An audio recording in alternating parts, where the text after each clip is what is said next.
When I hired the private investigator, I told myself it was just for closure. 2 years had passed since I'd last seen my ex-husband, Daniel, the man I broke when I made the worst mistake of my life. Back then, I thought I was missing out on something. Our marriage had become quiet, predictable, routine. I convinced myself that excitement meant happiness, and I chased it without realizing what I was destroying. One night of weakness turned into weeks of lies, and when the truth came out, Daniel didn't yell or curse. He just looked at me with eyes that were tired and hollow and said, "I hope you find what you're looking for." Then he left. He didn't take much, just his tools, his guitar, and the dog we adopted together. I never heard from him again. For months, I tried to live like I was fine. I told people it was mutual, that we'd grown apart. But late at night, when the house was too quiet, regret became the only thing I could hear. I tried to reach out once, sent him a message, a letter, even called his brother. Nothing. It was like he'd erased himself from the world. That's when I finally contacted a private investigator. I didn't want to disturb him. I just needed to know if he was okay. Maybe it was guilt, maybe it was love. I wasn't sure anymore. The investigator, a calm older man named Robert, promised he'd be discreet. "You sure you want to know?" he asked. "Sometimes the truth doesn't give peace, it just confirms the pain." I told him I needed to know anyway. A week passed. Then 2. Finally, his call came one rainy afternoon. "I found him," he said. My heart stopped. "Can you tell me how he's doing?" I asked quickly. There was a pause. "He's different," Robert said carefully. "Do you want to meet him, or should I tell you what I found first?" My hands shook. "Tell me." He sighed. "He lives in a small town about 2 hours away. He's a volunteer at a community center, helps kids with music lessons. Seems respected, quiet. But..." His voice trailed off.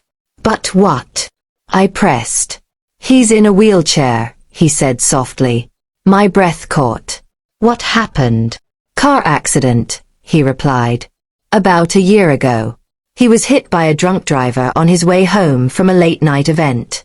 It took months of rehab, but he survived. Locals say he never complains, never talks much about his past. Just lives simply." I couldn't speak. The image of Daniel, strong, kind, always helping others, now sitting in a wheelchair hit me harder than any punishment I could have given myself. Does he live alone?" I managed to ask. "No," Robert said. "There's a woman. Not his wife, at least not legally. She helps run the community center.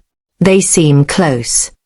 I nodded silently, tears streaming down my face. "Do you want me to arrange a meeting?" he asked gently. I hesitated. Every part of me wanted to see him, to tell him how sorry I was, but another part whispered that I'd lost the right. "No," I said finally. "He deserves peace. He doesn't need me showing up just to reopen old wounds." Robert didn't argue. Before hanging up, he said something I'll never forget. "You know, sometimes the kindest thing we can do for someone we hurt is to stay gone." That night, I sat in the dark with the rain tapping softly against the windows. I took out an old photo, our wedding picture. He was smiling at me like I was his whole world. I realized then how selfish I had been, chasing something temporary and calling it freedom. The next morning, I wrote him a letter I never intended to send.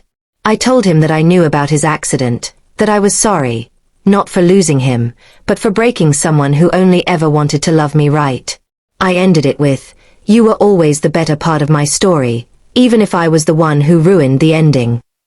I sealed the envelope and tucked it into the photo album, where our memories lived quietly, untouched. A few months later, I got another message from Robert. "You'll want to know," he wrote. "The community center named a new wing after him, the Daniel Carter Music Room. It's for kids who can't afford lessons." I smiled through my tears. He was still making the world better, even after everything. I never saw him again, but knowing he'd found purpose, peace, and perhaps love, that was enough.